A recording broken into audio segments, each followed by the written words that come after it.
Hey guys, this is Solomon from Best Buy Mobile. Today we have the Motorola Xoom from Verizon Wireless sent to us from our representatives over at Verizon Wireless. Let's open the box up and see what comes inside the package.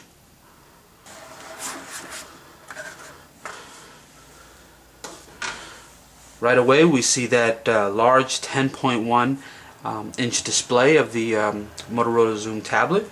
We're going to put the tablet off to the side for a second so we can see what else comes in the package. Looks like we have to lift the tablet out to actually see what's underneath it.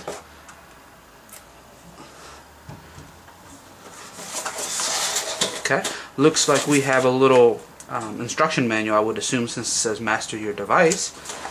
Consumer protection information. Consumer information about radio frequency, future ready. This is one of the important things, guys. The tablet right out the box is 3G capable, but to be able to use it with Verizon 4G service, the current device will not be upgraded until, according to Motorola, Q2 of this year.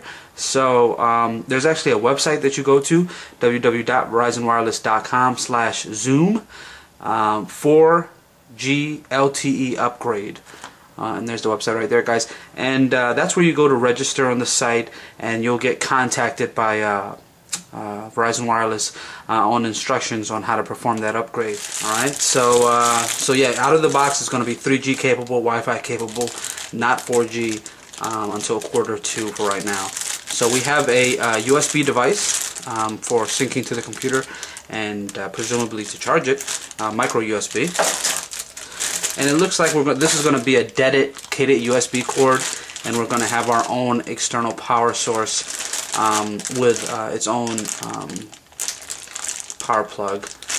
And I may have been mistaken about mentioning that it is micro USB because it looks like there's a little proprietary tip there. So we'll take a look at the device and see what that's about. And I believe that's it. Alright, and there's the Xoom tablet there, guys. Feels pretty. Feels like it has some heft to it. A little bit of weight. Comes in at 1.5 pounds, actually, guys. So it is a substantial amount of weight on this particular device. But you know, it won't break your arms. But it'll make it feel like there's actually something behind this device. So let's power on the device and locate the power button, which I believe is on the back. And there it is. So we'll press on that for a second, take a little sneak peek on the other side to make sure the display is on, and there it is. So going around the rim of the device, guys, let's start off at the actual bottom of this device. Okay, guys, so going from the bottom there we see our micro USB input, which looks like it's probably only for data connectivity right now. We'll test it and see if that's meant for charging as well, because I do see the little hole for that little proprietary charging port. And then we have our micro HDMI out as well, because we're going to be able to hook this up to HDMI TVs for video out purposes. And a little bit of a magnetic strip there, which I would assume has something to do with the docks that Motorola has available for this device. Okay, let's take a look at the other side there. Flush on this side, besides one important thing, which are our volume rockers up there to control volume. Looking at the top part of the Motorola Xoom, we have our 3.5 millimeter headset jack.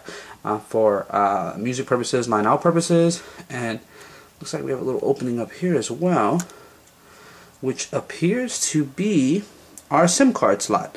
So that's cool. A nice little easy and quick way to get to our SIM card slot right at the top there. And I see something else in there, and that is pretty cool. That is our micro SD card slot. So we have the 4G SIM card slot and micro SD card slot directly next to each other, easy and accessible to get to. From what we hear, the micro SD card slot is not on at this point. It is 32 gigs of internal memory already on the actual Motorola Xoom. The micro SD card will be supported in a future update for this device, and the 4G is just a little blank slate kind of card in there, which is just meant to take the room up until your device is able to update to 4G and they place a 4G SIM card in there. Alright, taking a look at this side here, we are flush on this side, nothing to report there. And if we look at the very top of the camera, we'll see our front-facing 2.0 megapixel camera for video chat. And if we take a trip to the back, we will see our power button, which I used earlier, which also gives us the ability to lock the device. We'll see our speaker grill, our dual LED flash, and our 5 megapixel 720p HD capable video recording camcorder camera on the back there.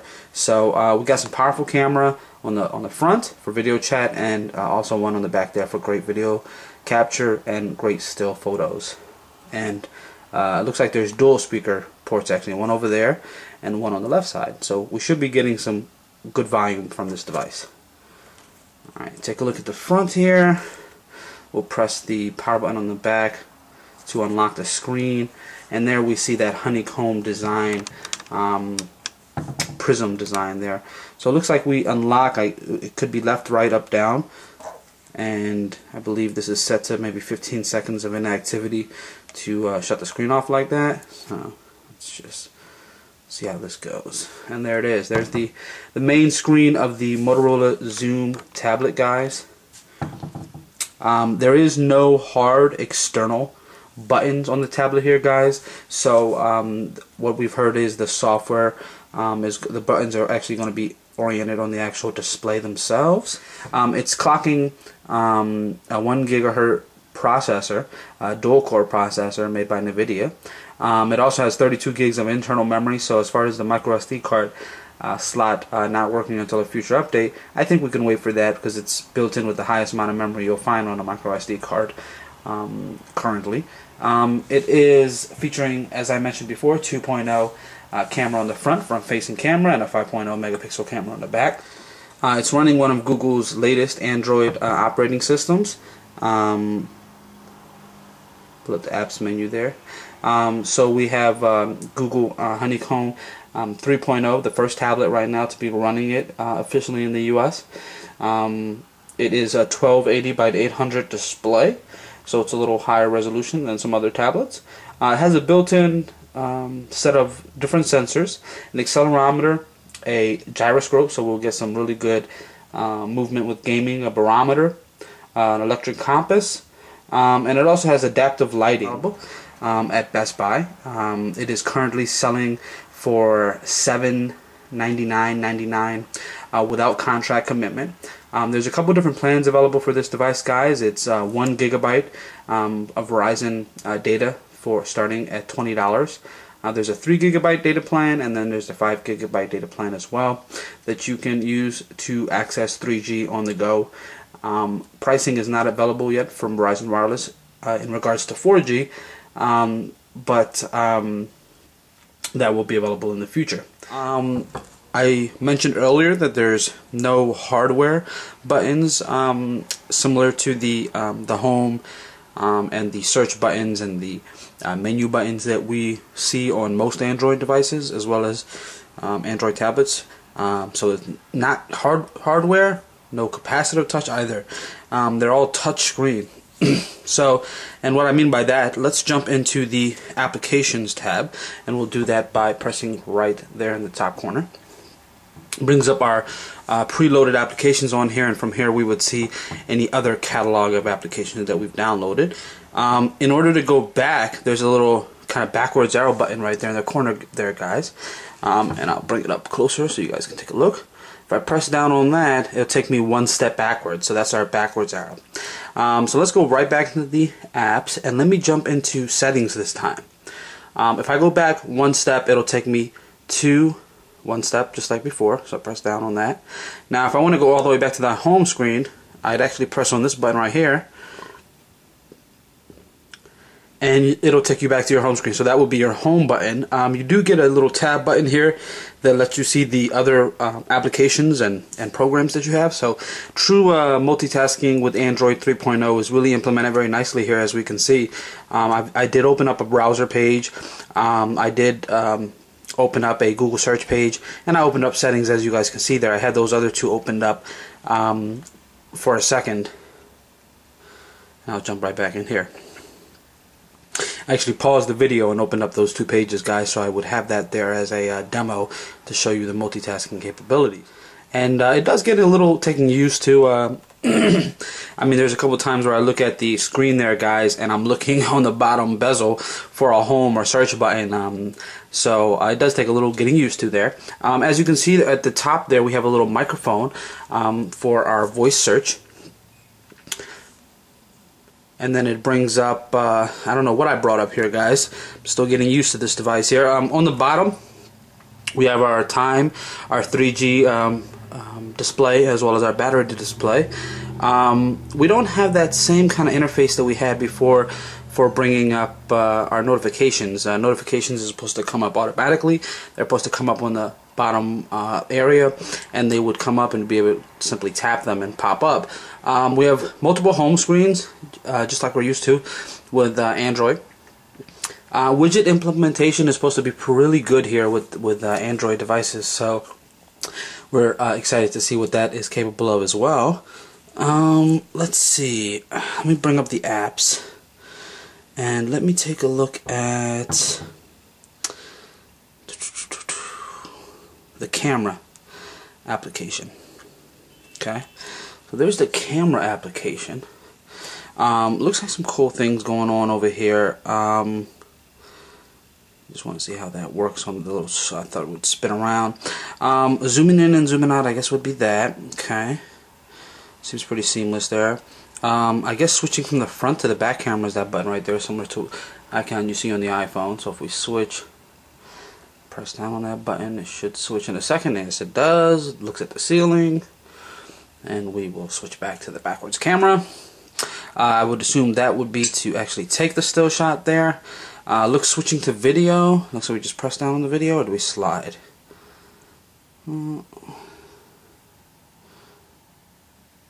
Okay.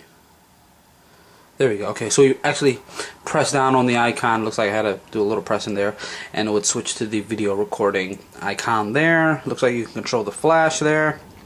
Time-lapse intervals, which is pretty cool as well. Changing the quality of the video, whether you're putting it on YouTube, high quality, low quality, and our color effects for Sophia, posterize, etc. White balance control there. So we'll go back to the still shots, take a look. It looks like we have those same effects as well, with the addition of changing scene modes from night portrait to landscape to action. So that's pretty cool there. Fireworks, let's see what that looks like. Steady shot, fireworks. Oh, I'm sorry, this is going to be dependent upon the background that you're in, is how it takes the photos. And if we go to our gallery, we'll see our photos there, and we have the ability to control pinching to zooming on it, which is pretty seamless. Tap on the screen there, and there's a little play icon. That looks like a share icon, which it is. A delete button, and let's see what that brings up. That gives us the ability to crop and rotate the picture as well, and set it as and use it as something. So we'll delete that picture. Confirm delete. Okay. We'll press on this button right here in the corner and go back home from the home screen. Let's take a look at what the YouTube app looks like, because it's supposed to be a new little interface on this particular device. So where's the YouTube application? Yes.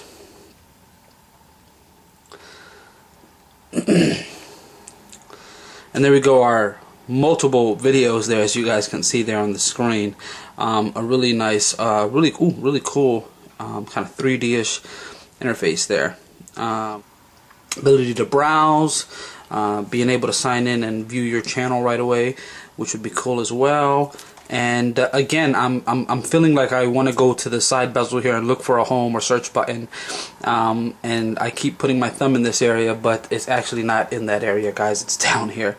So press on that, and if I bring up the tabbed icons, I should see YouTube, camera, browse, keyboard. Bringing up the keyboard actually is pretty cool. It's a nice size keyboard. As you guys can see there, it rotates the keyboard as well. And if I want to do it upside down, as you guys can see there, it rotates every which angle that you want. So we'll go back to having the front-facing camera on top, and it does take a few seconds. To remove the keyboard, just to drop it down, that back button right there actually turns into a kind of downwards arrow, as you guys can see there, and we tap on that to actually remove it, and we have our back button back there to be able to go back. Okay. A new application that we see on Android 3.0 is Movie Studio. That is supposed to be a movie editing software from Google, which is new. I would record video and be able to demo things, split things, maybe add on special effects. I haven't tried that out yet, so don't know much about it. This plus sign there, let's see what that does. Okay, looks like it takes us to where we can add our widgets, app shortcuts, our wallpapers, and more would be settings, bookmarks, all that. Okay, looks like I can. Plus also takes me directly to my widgets, but it also takes me to my home screens, multiple home screens, that lets me jump directly right into them. Okay, so let's jump into a widget and see what happens when we hold on the home button for a second. See if that does anything. It does not. Let's see if we tap it twice. Nothing. Nothing from that either. Let's see if we hold down on that. Nothing happens. And I still haven't seen what that actually does in terms of closing out the applications. It just lets you jump into them, but I don't see any way for it to actually let me. Yeah, and it moves pretty smoothly, as you guys can see there. Jumping back and forth from one thing to another seems to be really seamless with that feature for multitasking. So that's pretty much it, guys. That's the Motorola Xoom. There's a first look, guys, there at the Motorola Xoom and some of the features and capabilities of it.